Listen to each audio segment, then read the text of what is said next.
Okay, so these are the proofs for and simplification of trigonometric expressions for section 8.4, where I assigned page 321, 13 through 25. And I'm just going to put a video together where I'm going through these step by step. And, I want you to really work on these on your own and then use this as a tool just to check out how you're doing. And when you hit a wall, take a look and see if you can get over that wall. All right, so we're simplifying this expression. And this is a pretty complicated expression. So you run into this a lot in advanced mathematics. Now the first thing I'm noticing here is the 1 minus cos squared of x. Whenever I have a 1 minus and then a trig function squared, I think about my Pythagorean relationships right there. So I'm going to rewrite this 1 minus cos squared of x. And note, my Pythagorean relationships, well, look at the very first most important one, sine squared of theta plus cos squared of theta equals 1. So if I took that and I subtracted cos squared, I would have sine squared of theta equals 1 minus cos squared of theta. So I'm going to rewrite this as sine squared of theta. And now I cancel and see what I have left. So that factor of sine will cancel with one of the factors of sine in my denominator to leave me a cosine over sine. Just like that. And then, of course, cosine over sine, that is cotangent. So, and that is where we're at right here. The cotangent of theta, you see it in your reciprocal relationships as 1 over tangent of theta. But more often than not, I'm, in a proof or in a simplification, I'm rewriting cotangent in terms of cosine and sine to hopefully get things to cancel out like that. Okay, so cosine of theta over sine of theta equals cotangent of theta. So cosine of x over sine of x would be cotangent of x. And there you go. That's our first simplification right there. All right, number 14, tangent of x plus cotangent of x, and then secant squared of x. All right, wow, okay, you have 3 different trig functions, and usually in this scenario, you're probably going to end up doing something. Now, you might use a reciprocal relationship to get rid of this fraction, and then probably convert everything to sine and cosine. So here's my reciprocal relationships right there. And you guys see the secant squared of x? Well, secant of theta is 1 over cosine of theta. So secant squared of x would be a 1 over cos squared of x in my divisor, which I could then do the reciprocal and multiply. So that's probably the direction I went. Yeah, so I'm going to take the secant squared of x in my divisor and make it a factor of cos squared of x in my numerator. And again, all I'm doing is using this reciprocal relationship right here. All right, and then let's go ahead and write tangent again in terms of sine and cosine. And tangent is sine of theta over cosine of theta. So let's write that as a sine of x over cosine of x. And look at the cotangent. That's going to be a cosine of x over sine of x. All right. Now, well, you probably want to distribute because you can cancel some things. So let's see if I distributed next. No, it looks like I'm going to go ahead and go with a common denominator here. And that's the thing about simplifying or proving these trigonometric identities. There's no one way to do things. As long as you use your relationships correctly and do the correct algebra and arithmetic, you can't go wrong. So I'm going to go with a common denominator. So that'd be cosine of x times sine of x. And that sine right there was over cosine. It's now over cosine times sine, so I'm going to have to multiply that by sine to get a sine squared. And I see where this is going. Plus, and this cosine here is only over sine, but now it's over cosine times sine, so I've got to multiply that by cosine to get cos squared. And do you see what I see? Sine squared plus cos squared. I think it's time to celebrate because that's my favorite identity. All right, sine squared of theta plus cos squared of theta equals 1. So you picture this numerator right here becoming a 1. All right, and then we get some canceling going on over here. And so I have a cosine left in my numerator and a sine in my denominator. And of course, cosine over sine is cotangent. So we've now simplified our second problem just like that. All right, practice, practice, practice. And I promise, I know it looks a little abstract early on, but this is going to get easier and easier. So, oh man, this, wow. All right, I think we're going to have to expand both of these terms right here, and that's going to give me a whole bunch of sine squares and cos squares, which I'll be able to simplify. So my first step would probably be to expand. So, sine times sine, sine squared, and then I'll do the outside and the inside in one step. So I see a plus 2 sine x cos x. And then I see a cosine times a cosine would be plus cos squared. And then plus, and sine times sine gave me the sine squared right there.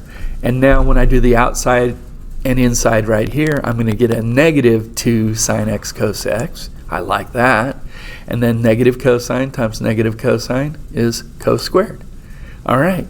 I know it looks uglier right now, but take a closer look. Do you see the 2 sine of x cosine of x?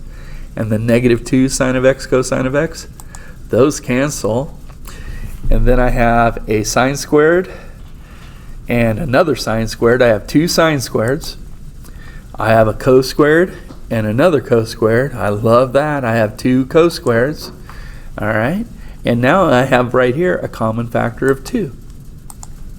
So let's factor that out and look at what's within the grouping symbols. Sine squared plus cos squared, and you know now sine squared plus cos squared equals 1. So that's 2 times 1, or 2. That's a great problem right there. Okay, number 16. Oh man, they just get prettier. Look at this. Who assigned these problems? Oh yeah, I did. All right, let's see. Well, secant squared x minus 1 and cosecant squared x minus 1. All right, I could probably use some Pythagorean relationships to rewrite these. Let's see. So secant squared x minus 1. Well, do you see that 1 plus tangent squared of theta equals secant squared of theta? That tells me that secant squared of theta minus the 1 would be tangent squared theta. Okay? And then the same thing right here. Cosecant squared x minus 1. Well, over here, if I took this relationship and I subtracted 1, I'd get cotangent squared of theta equals cosecant squared of theta minus 1. And let's put that in terms of x. Cotangent squared of x. There you go. Now, this, let's just go in terms of sine and cosine, and you're going to get canceling all over the place, all right? So tangent squared of x would be sine squared over cos squared. Oh, what did I didn't do that yet, huh? All right, here's what I'm doing then. I'm going to write the cotangent squared of x as 1 over tangent squared of x. Going a little different route here. All right, and of course then tangent squared of x over tangent squared of x equals 1. Now, if you would have converted to sine and cosine like I thought I would do there, but I did not, all right, everything would have canceled and still given you the 1. So there's number 16. All right, wow, they just get better. Look at this one. Man, let's think about this a second. Cotangent squared of theta over 1 plus cosecant theta plus sine of theta over, or times cosecant of theta. Oh my. I think I have a conjecture here though. Typically, I'm not going to write one term as 2 terms, but I see this 1 plus cosecant theta in my divisor right here.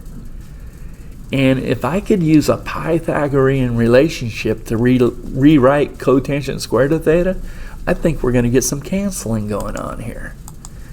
So 1 plus cosecant theta, that's the key right here to recognize. See that cotangent squared theta? Well, where is it? Right here. So cotangent squared of theta would have to equal cosecant squared of theta minus 1. Now, why would we do that? I just made one term into two terms, and I'm supposed to be simplifying. All right, well, you're going to see in a minute. We better finish this, though. Let's not forget about this. Sine of theta times cosecant of theta. Well, those are the reciprocal relationships, and isn't cosecant of theta 1 over sine of theta?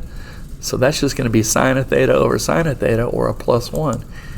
And I see that right here.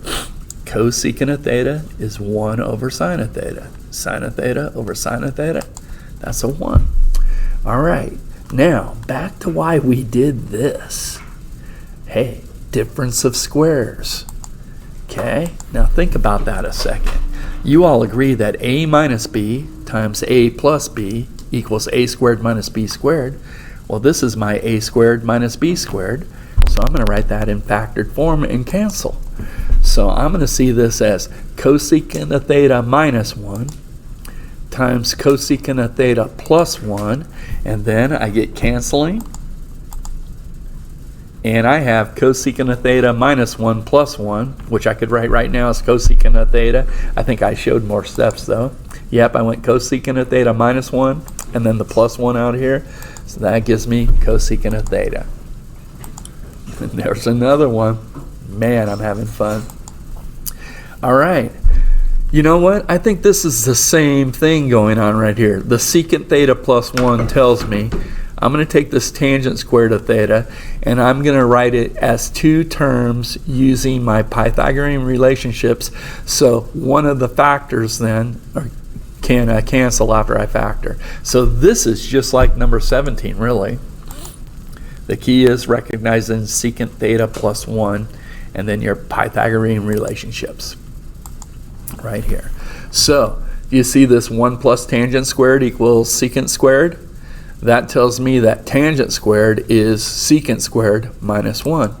And then I have difference of squares again. All right. And the plus 1 is already there this time. That's kind of nice. All right. So let's write this secant squared theta minus 1 in factored form.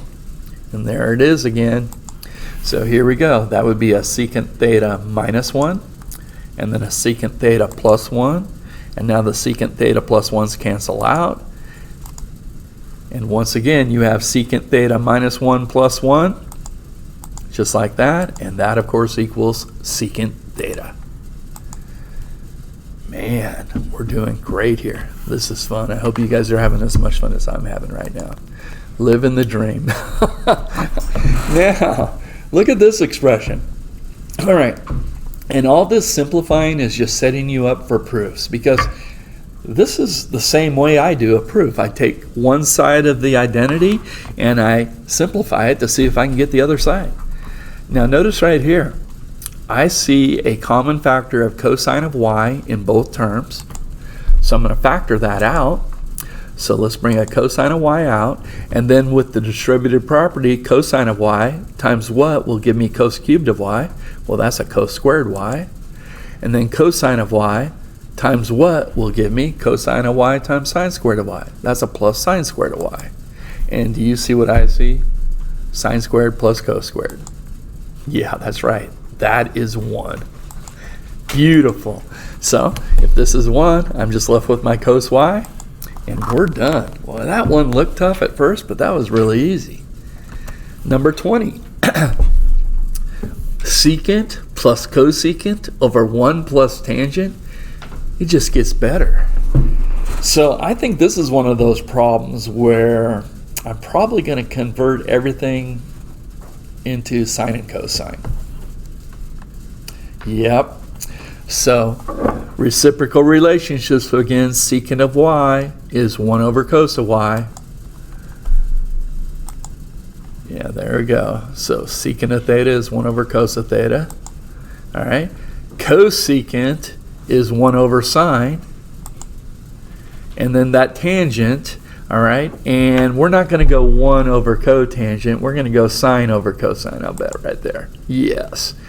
All right, now this is, again, it's a little more complicated now, but the good news is everything's in terms of sine and cosine. So now if you just do a little arithmetic, you should get a lot of stuff canceling out. So it looks like I'm going to go common denominator in both the numerator and the denominator. So in my numerator, I'd have a cosine times a sine. And that tells me I need to take this 1 and multiply it by the sine. And I need to take this 1 and multiply it by the cosine. So there's my numerator with a common denominator. And now the common denominator in my divisor would be that cosine of y, which means this 1 I'm going to have to write as a cosine of y. I hope you see that. Cosine of y over cosine of y would give me that 1. And then I have plus the sine of y. All right. So how about we're complex fractions? Let's go back to like, what, the 6th grade. Let's do multiply by the reciprocal. All right. So let's take this sine of y plus cos y over sine y cos y. Yep. And I'm going to multiply by the reciprocal of this divisor right here. So my cosine of y will be in my numerator. And then my cosine of y plus sine of y will be in my divisor. And I get canceling now. Oh, yeah. And that leaves me, oh, I get more canceling too. All right, the cosines would cancel. Yeah, I did that. So what's that going to be? 1 over sine of y, which equals, and 1 over sine of y, well, that's your reciprocal relationships. That's going to be cosecant of y. And you see that right here. Now that's written cosecant of theta is 1 over sine of theta, but that implies sine of theta would be 1 over cosecant of theta. So there you go, cosecant of y. And there's number 20. Will, how many problems are on this? 12, I believe. Okay, all right, we're getting there then. All right. I'm wondering if I can finish this before you guys take off on me today. All right, so let's see here. Cosine over 1 plus sine plus 1 plus sine over cosine. Wow. All right. Do we want to do common denominators again? I think we're going to have to. Yep. All right. So my common denominator is going to be a cosine of theta times the quantity 1 plus sine of theta. All right. And then that tells me I'm going to have to take this cosine that was only over 1 plus sine and multiply it by the other factor of cosine to get a cos squared theta. Nice. And now this 1 plus sine of theta was only over cosine, but now it's also over the factor of 1 plus sine. So we're going to have to take the 1 plus sine and multiply it by 1 plus sine to get the quantity 1 plus sine squared. All right. So let's expand here. So, yeah, we have our same denominator, and I think I probably just expanded my numerator on the next step. Yeah. So we've got the cos squared of theta, and then here's my divisor, and all I'm going to do on this step is multiply out 1 plus sine of theta quantity squared. So my first term would be a 1, and then I'm going to go my outside and my inside to get 2 sine thetas, and then I'm going to get what I was hoping, sine times sine is sine squared, and do you guys see the cos squared plus the sine squared? I hope you do, because that's 1. So look at what we have here, man. Yeah, right here, sine squared plus cos squared equals 1. All right, so I see the cos squared plus sine squared is 1, plus another 1 will give me a 2, plus 2 sine theta over my divisor again, cosine of theta times the quantity 1 plus sine of theta. And now you have that common factor of 2, so let's factor that out. And that would be distributed proper now, 2 times 1 plus sine of theta. And do you see the canceling? So 2 over cos theta. Now you could probably write this as 2 over cosine of theta and you would get full credit. Most people, if they can get rid of a fraction, they will, and I probably did that. So I'm going to say 2, and the reciprocal of cosine is what? That's that secant, right?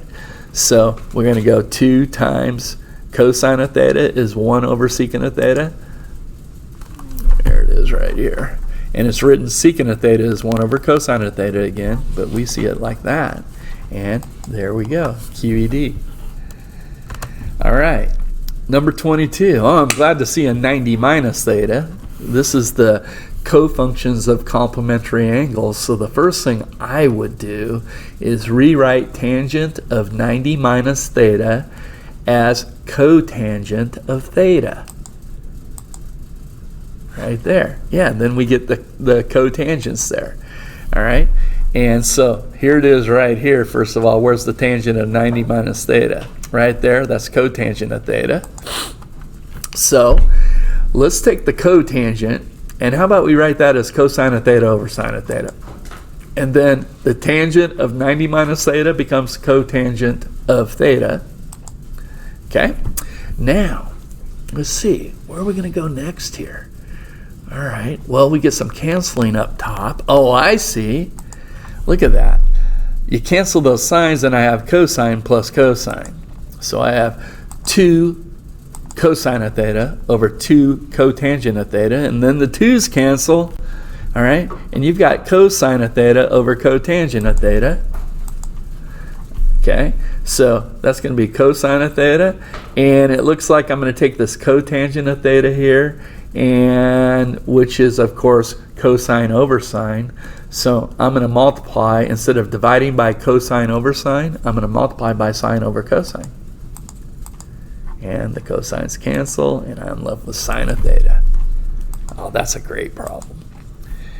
All right, number 23. Look at this.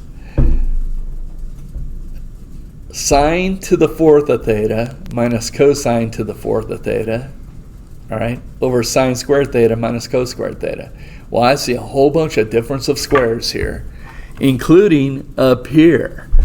Isn't sine to the 4th of theta minus cosine to the 4th of theta? That is a difference of squares, and I'm going to write that in factored form like this. Okay? I'm going to leave my divisor alone right now. We'll deal with you later if we have to. But can't I go sine to the 4th of theta as sine squared theta times another sine squared theta over here? And again, I'm just using this, so let's do this in one step. So this would be sine squared theta minus cos squared theta. And then I'm going to get sine squared theta plus cos squared theta. And if you multiplied that back out, you'd be right back up to your sine to the 4th of theta minus cos to the 4th of theta. And now you're hoping things cancel, and I see all kinds of stuff happening here. Do you agree those cancel? And by the way, what is sine squared of theta plus cos squared of theta? It's a 1. We're done. Boy, that's simplified. All right. Number 24, sine squared over 1 plus cos squared, or 1 plus cosine. Interesting. Okay. Now, they're giving you a little hint right here, because right now, what do? This all looks really clean. What can I do? But 1 plus cosine of theta, I think I can take my sine squared of theta and rewrite it using my Pythagorean relationships, and then get a factor of 1 plus cos theta. So let's see if this works. Yeah, that's where we're going right here.